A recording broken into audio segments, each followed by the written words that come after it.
I'm going to call the meeting of the work session for the Coos Bay City Council to order.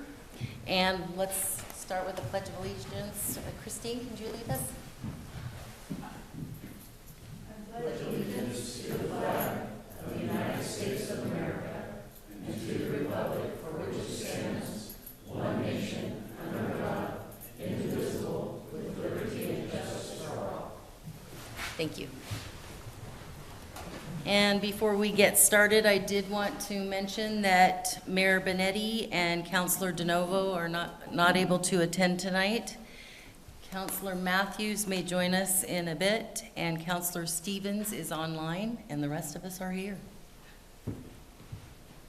Our first item on the agenda tonight is public comments. Did we have anybody that wanted to speak to an item that's not on our agenda? Holly?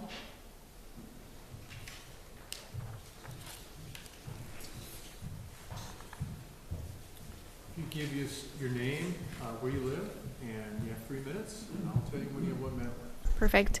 My name is Holly Boardman. I live in North Bend. I am here just to spread the word about the Coos Bay Downtown Association's annual Halloween trick-or-treat.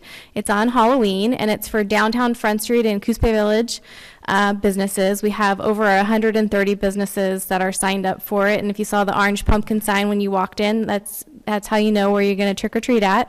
Last year we got about 1,200 kids and their families trick-or-treating, so it's a huge event. It's a nice, safe way to do trick-or-treating in the daytime, so we'd love to see you. All right. And that is the 31st and from 3 to 5 in the afternoon. You still have 2 more minutes. All right, we have several that want to speak on the Coos Bay Estuary Management Plan. Do we have anyone else in the audience who would like to speak to an item that's not on the agenda? Oh, okay. Yeah, we'll take those comments when we get to that agenda item. We are going to do a little flip-flop of our items on the agenda. We're going to take item B first, which is the quarterly update from the Coordinated Homeless Pilot Project, and we have the director, Andrew Brainerd, here. Good evening, everybody. I want to thank the council and staff for allowing me to come to speak on what's been happening within our program. Again, my name is Andrew Brainerd. I'm the director of First Homeless Response. This program is brought to you by the HB 4123 funding that helps out coordinate with our providers regarding the houselessness. I'd like to speak on our mission statement that was provided. The residents of Coos County will work together to address the root causes of houselessness, understand and support the struggles of our neighbors, and build pathways to ensure the region can provide stable, affordable housing, and every resident can contribute to a proud community and prosperous economy. And so with that said, we've been ongoing for about 6 months. And with that, I would like to share a little bit of information. This program wouldn't be so solid of a solid board that we have if it wasn't for the help of some individuals that are here tonight and some that are not here tonight. We have representatives from Coos County, Coos Bay, and North Bend on our board. Representing Coos County is Commissioner John Sweet, and then David Gills is the Behavioral Health Director for Advanced Health. For the City of Coos Bay, we have Nicole Rutherford, and she is our chair as well. We have Drew Farmer, and then also our alternate, Stephanie Kilmer. And for the City of North Bend, we have David Milliron, who is our vice chair, and Jessica Engelke. With the plan and the support from that group, they were able to hire me to look at our strategic plan that was contributed by over 200 volunteers of different questions and different scenarios of how we can help and move forward with our houseless crisis. With that said, today officially I was able to hire staff. And today officially I'd like Eric to please rise and come forward. Eric Shermer, he is our new project manager, and I'll have him speak for a few minutes. A few minutes? Or Hello, everyone. It's an honor to be here. I have a background in adult education, career and technical training, community college service, and that is where my project management skills started, and I'm really looking forward to bringing them to this project. Thanks. with that also, we have hired a grant writer, Michael Couch. He is part of our team, and he will find us grant money that we can continue the program and help our nonprofits. Today has been a great day. Today has been something that we've been looking forward for a long time. And we had the Coos County Commissioners meeting today, and the presentation was on the Salvation Army project, which will be 8 tiny homes that will be within their program, fenced in their area, that will provide different services of food, behavioral health, and other primary services. It was approved also by the advisory board and then sent to the county commissioners, and unanimously they voted yes. And there's been a lot of great comments. This is something that's moving forward. This will be monitored 24/7 by staff. And if you have more questions, we can talk about that here soon as well. Some of the things that we worked on already with Eric, he's going to continue to work on the project with Major David Kaufman of the Salvation Army to make sure this program proceeds. Also, he is taking a look at a software portal that will have a brand new website that we can tie in with Coos County, and that also our staff and providers would be able to access as well to update on different housing projects of how many filled beds and unfilled beds that we have within Coos County. This will also give the process to that we can download our meetings and then also give private access to our executive board as well if they need to find different information on meetings in the past as well. So we've worked on that today. And then also tomorrow morning, he and I will be working with Matthew Vanderstrass. He is the director of Coos Curry Housing Authority, and they are taking a look at a project that will help out hopefully with the Bangor School project so we can have more housing in North Bend as well. So that will be happening tomorrow. Some of the things that we also want to tie in with the website as well, and it's very important that we work with the HMIS system, which is the Homeless Management Information System. That will be a database that will help out and contribute financials for different programs within Coos County as well. And then most recently, Nicole, myself, and the executive boards have been informed on the pit count, and that will be happening in January.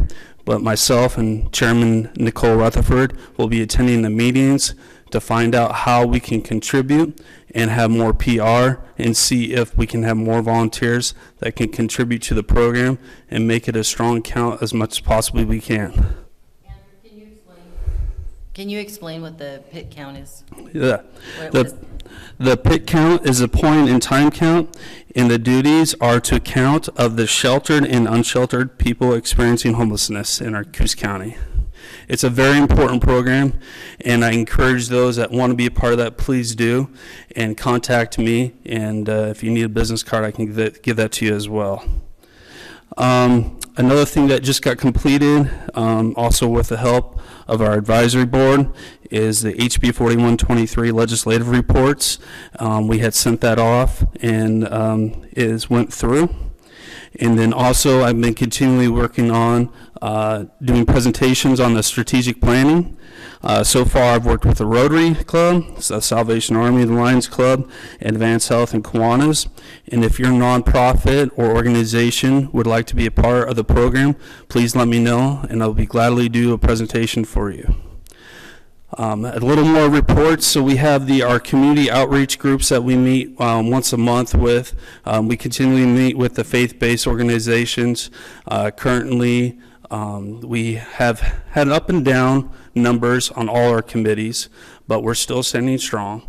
And the faith base are currently working on a mission statement to work together to find out different programs that within the churches that they're able to provide food and possible shelter opportunities and clothing opportunities as well.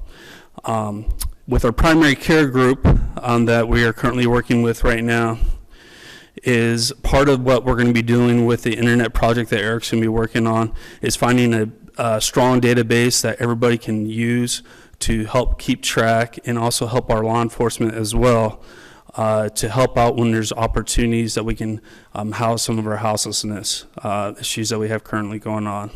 And then our third group that we're working with is our tribal and our veterans and city government officials. With that group, we've started to look at a peer support specialist volunteer program. We're moving forward on that. Our next step in that will try to find an agency that can help support that through the process and not just have it a short-term time to have that program. And so we're currently working on it as well. And everything is moving forward. Again, today was a great day. The county commissioners approved $480,000 for that project, which is from the HB 4123.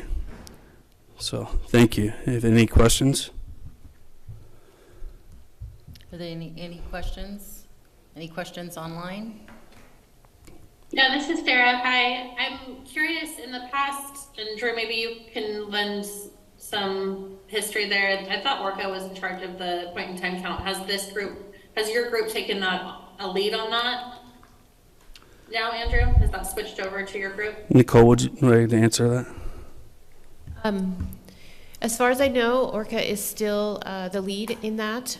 What our group is hoping to do is hopefully increase the number of participants in that so that we can get a more accurate count. I think in the past we've had lower numbers as far as the homeless individuals in our community, and those numbers tie into a lot of reporting and resource access for the community. So it's important that we can be as accurate as possible.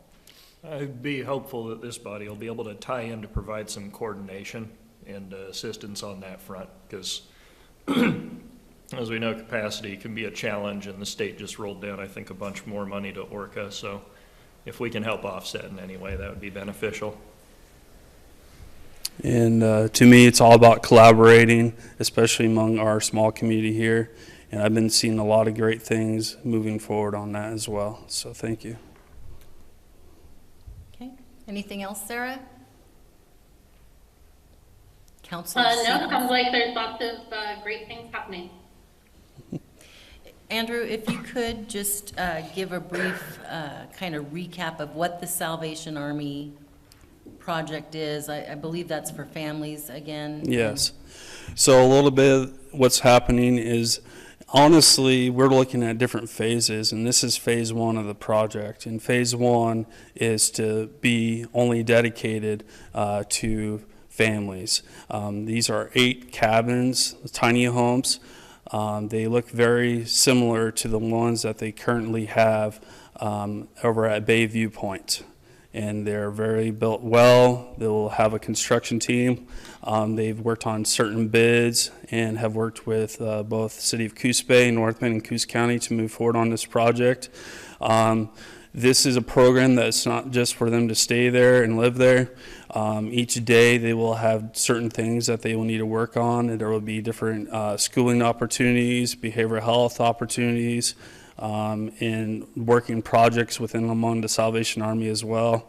I also want to contribute and big kudos to the Coquel Indian Tribe. They have a piece in this as well. And it's going to enable to have an opportunity for them to use the program as well, and for anybody. All right, thank you. Any other questions? To add, I'm sorry, they will have these tiny homes are going to have their own kitchen. They're going to have their own bathrooms. Then they're also going to be working on projects for laundry projects among the group as well. Again, this is all fenced in. This will be under security 24 hours a day, 7 days a week, and it's going to be a a step up, you know, for somebody that really wants to contribute and to have a better life. They can stay at least almost up to 2 years, but it could be longer. It depends on how well they are going to work with the programs. They have to step up and do certain things. And like I said, it's not just a hotel stay. They're going to have to contribute as well. All right. Thank you. Thank you. All right.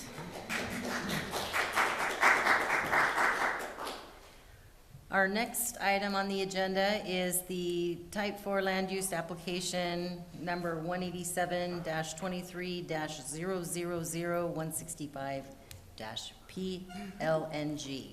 And Chelsea, you gonna take that? Yes, it's always a mouthful when it comes to land use. So the item is on the agenda because we have a public hearing scheduled for November 7th. And council has the record before you tonight. It's extensive.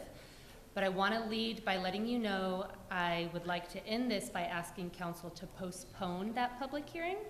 Before I do that, I just want to kind of go over some process highlights to date, just for the benefit of council, benefit of the public. Back in January, if council recalls, we held a joint work session with North Bend and the county, went over kind of the intent of these phase 1 updates, and that month, both our planning commission and our council agreed it would be beneficial to move that proposal forward. And so on June 1st, each jurisdiction submitted their official land use application for the necessary text amendments to the comprehensive plan and to their own development codes that would result in the changes. In July, our planning commission conducted their public hearing on the matter. They ended up continuing it to their meeting scheduled in August. They left a 2-week open record period to allow for submittal of additional written testimony.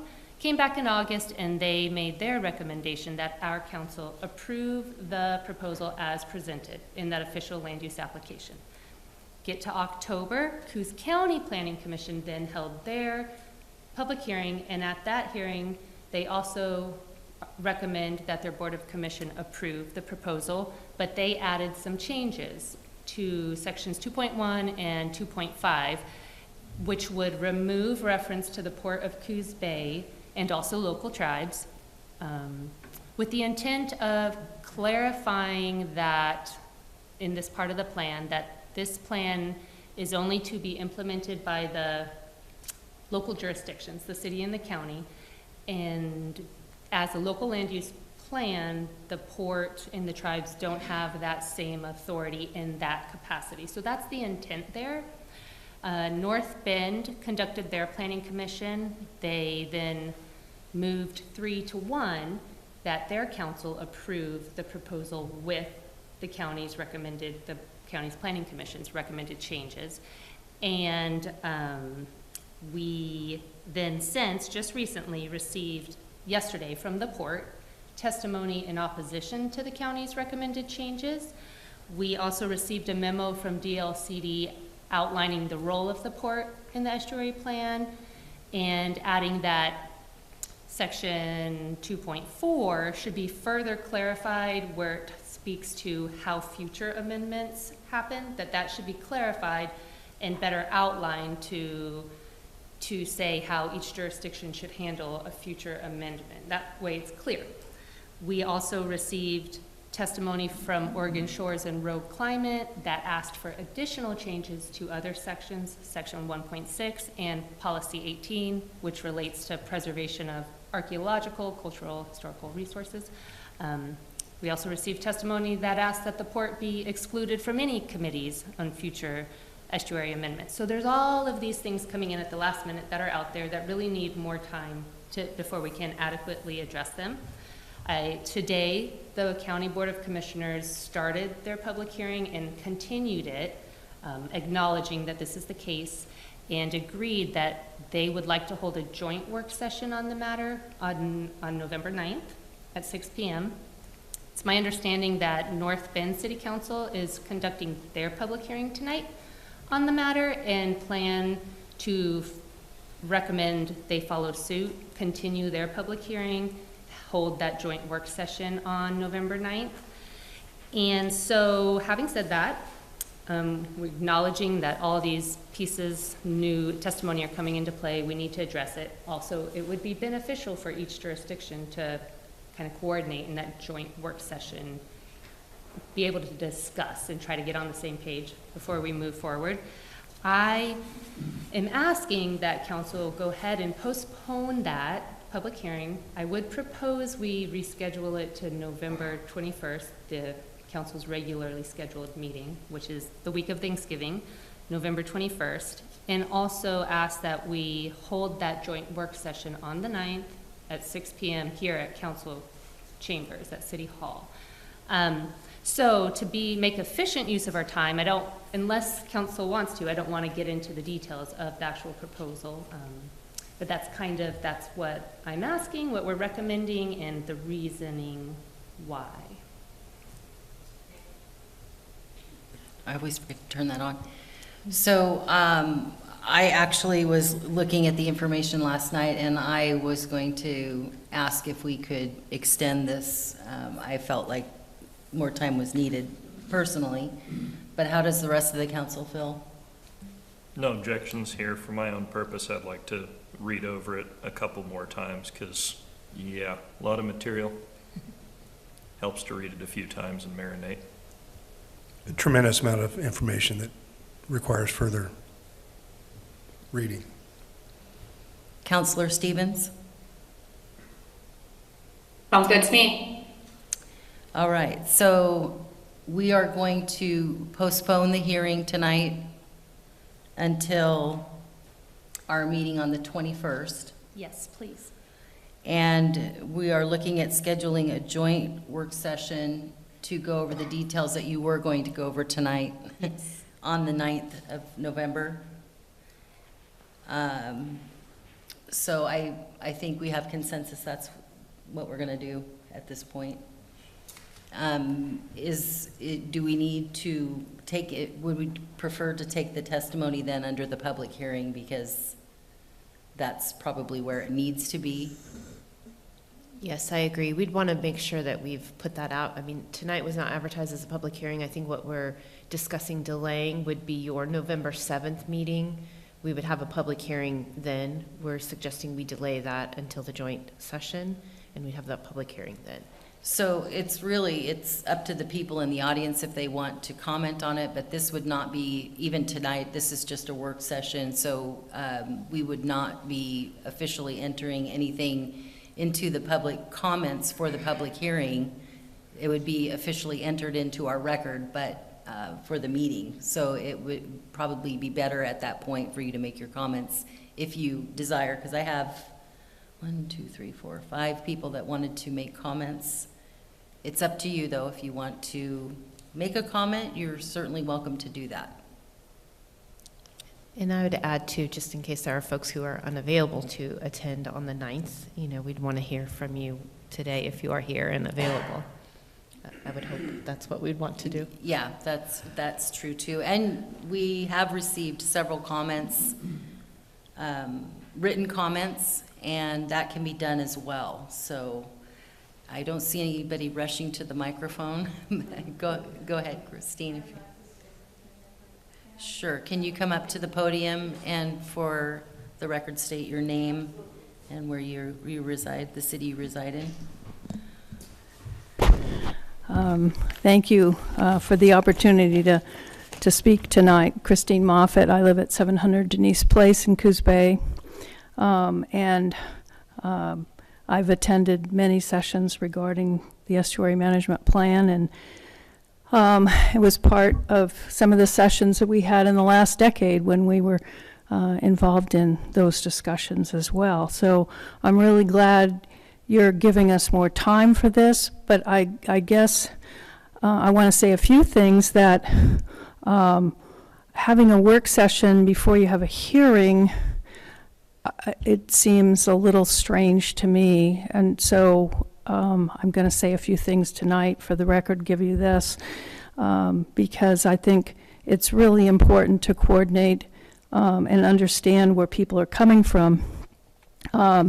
And the estuary is such an incredibly vital resource for all of us. So We know that the estuary management plan needs to be revised. It's very outdated. There's substantial understanding of critical habitat and the role of estuaries in carbon sequestration to mitigate climate change and ocean acidification that were all poorly known and understood 40 years ago. Articulated in this goal when we had our first meeting here was that there would be an update, as sort of a digitalization of the current plan so that we could begin to plan for a revision. And I keep feeling that that gets sidetracked with insertions and things. And so I really plead with you to look at, as sort of the Supreme Court of, the original intent. Are we meeting the original intent? Or are we throwing some things in that weren't in the original intent? I see that the updated information, even that is included in Part 2, is really only a small portion of the current information that's available regarding the condition and present uses. So anyway, I plead with you to let us have a hearing to discuss this before you folks have your joint meeting. And if you want to know more about the estuary, the League of Women Voters is sponsoring an open meeting on the 8th, the evening at 6:30 to 8:30 at the Egyptian, and we're going to have a scientific process of the history and all the things that are occurring in the estuary. Thank you very much. All right, thank you. Mike? Could you state your name and where you reside, the city you reside in, for the record? My name is Mike Graybill, and I don't reside in any city. I live out in the Barview District in the county portion of the estuary. I just want to support the decision you've made this evening to take one more look at this important document. It's been my understanding, as someone who's followed this revision, that the county's process has been in these two phases. This initial phase, as Christine mentioned, is just to simply take the existing 1984 plan, that's a paper document, and bring that to the digital age with nothing more than just Scrivener's changes. But recent dialogue, as Chelsea has pointed out, suggests that there are actually some language changes being made that may have some substantive consequences. That was never really the pledge that was made or the objective that was outlined in this two-phase process. The first phase was to be simply to transcribe a hard copy document into the digital world. These are 500-page documents, Part 1 and Part 2. I have recognized that there will need to be a way to confirm by some outside party, and I would presume that might be the city or the county or the state, should be able to take a look at this, what this contractor has done, and provide confirmation to the public that in fact there is a bona fide transcription of the entirety of the document. There hasn't been editing work done or any substantive changes made. So I would ask that somebody involved in some of the jurisdictions that would be involved, either the cities or the county or the state, would actually provide that confirmation for the public to say, we have done a line-by-line review, and in fact that the digital version of this aligns with the paper copy. I would be happy to volunteer some time to be part of that process, just to sit. It would take two people, someone with the paper document, someone with the digital document, to just grind through 560 pages or whatever the heck it is. But I think it would be disingenuous to go forward with that and discover later that there had been some edits or some omissions made, either intentionally or unintentionally, because the public has been presented with the notion that this process that has been ongoing has been simply one of a transcription and editorial process, not anything that involves substantive changes. And I think these recent correspondence that's come to light is kind of flagging or raising the question to say, well, if these changes are being made, are other changes, have other changes been made? Thank you. Is there anyone else? Could you state your name and where you reside? Yeah, hello. Thank you, members of the Coos Bay City Council. My name is Annie Merrill. I'm the land use coordinator speaking on behalf of Oregon Shores Conservation Coalition. And we are a nonprofit organization whose headquarters are in Coos Bay, and we have around 100 members in the Coos County area. So thank you for the opportunity to comment today on the Coos Bay Estuary Management Plan amendment. I'd like to begin by acknowledging that this update was badly needed and is an important initial step to modernize the Kabump. And we applaud the diligent work on the part of the Planning Commission to begin this process. We support the adoption of the Phase 1 draft with the inclusion of elements committing to a much needed Phase 2. A more comprehensive Phase 2 update is urgently needed to address future challenges and prepare this community for the impacts of climate change on infrastructure and natural resources. We support the draft resolution offered by the Coos Bay Planning Commission, which commits to continuing the Kabump planning process after Phase 1 and to developing an inclusive citizen advisory committee and technical advisory committee to inform the Phase 2 process. However, we urge that the Coos Bay City Council alter the resolution to include representatives from environmental and conservation groups in the advisory committee, as they are essential stakeholders with natural resource expertise to inform the planning process. During the last Coos County Planning Commission hearing, the Commission recommended language changes to sections 2.1 and 2.5 to clarify the authority of the cities and the county to implement the plan, as Chelsea discussed, and removed the Port of Coos Bay as co-manager. We support this decision and ask that the city follow suit because the port does not have legal authority to manage the Kabump and the estuary's natural resources. However, the Coquille Indian Tribe and the Confederated Tribes of the Coos Lower Umpqua and Siuslaw Indians were also removed. This removal makes it unclear how the tribal governments are going to be consulted and involved in the plan, which directly impacts the natural and cultural resources that they have an interest in sustaining.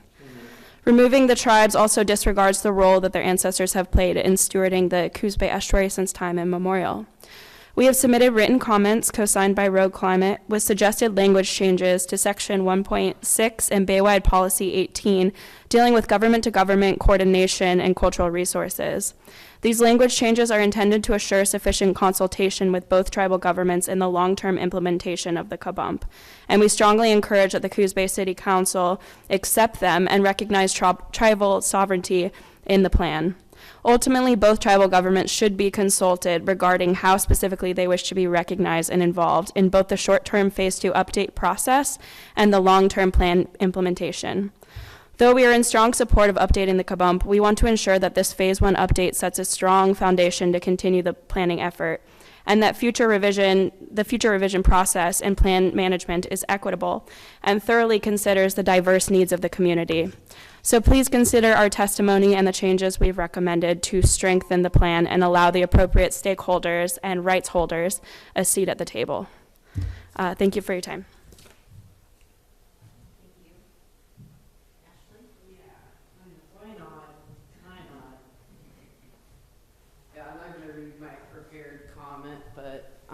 Yeah, for the record, Ashley Dickey, representative Road Climate with an office here in downtown Coos Bay. I think just want to make a comment more based upon the process itself, and if we're moving forward with having a joint session on November 8th. One thing that's been really lacking the last number of months is that joint collaboration on communication about this process. Back in July, that was when these meetings were initially to be held. Not gonna lie, I was about to leave on vacation and then got a slew of confusing communications between all three jurisdictions of what's going on. So this process was originally talked about as a joint collaboration and a joint effort, but it's been very fragmented in terms of, okay, so what's Coos Bay doing? What's North Bend doing? What's Coos County doing? How does the public get to find out about it? It's even very hard to find the information about it between all three jurisdictional websites. So I've been telling people to go to between Oregon Shores and Road Climate's websites because you can find out information about all three jurisdictions right there. So I'm just mentioning that in terms of thinking about the collaboration process.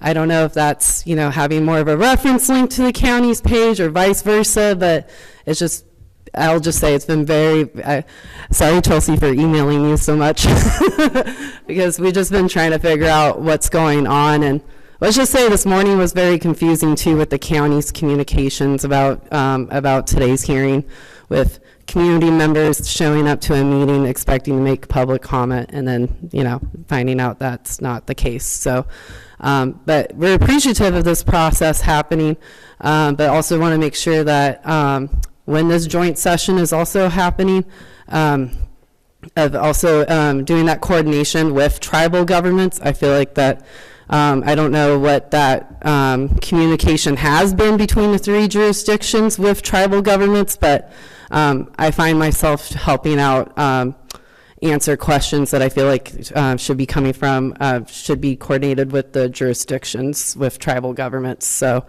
yeah, so I believe, I guess I just wanted to say that I don't know if there's going to be efforts on doing direct invitations to those tribal governments, but they should be included on that joint session as well, especially if the port's going to give a platform. We need to make sure that sovereign nations are treated as sovereign nations, not as stakeholders like the Port of Coos Bay. So, because they were the, tribal governments, they were the Coos people, Hannes Coos, Mylute Coos, and Coquel peoples were the original stewards of this estuary, and indigenous wisdom should be treated equitably in this process too. So anyway, thank you for your time. Thank you. And Steve Miller, did you want to speak? No, I couldn't add anything. Okay. All right, anyone else wish to speak before? Okay, can you come to the podium and state your name and where you reside for the record? I haven't signed up in advance on the internet or anything. I'm not really, I'm a Luddite. My name is Dean Lundy. I've just started a... Could you speak into the microphone so that the Yes, people ma'am. online can hear? My name is Dean Lundy. I've started a nonprofit at the original Coos Bay Boat Building Center. I bought the pier there and just bought the Unocal oil terminal downtown. So the name of our nonprofit is the Divine Nature Academy. It's not a religious thing. I bought it from Donna Divine, who was the daughter of the guy who owned it, Doug Divine. We feel, I fell right into this thing. I don't know anything about this. All I know is this is a fabulous river. I have 2 hats, I told the people in Coquille. I'm a nature lover, but I love a deep water port.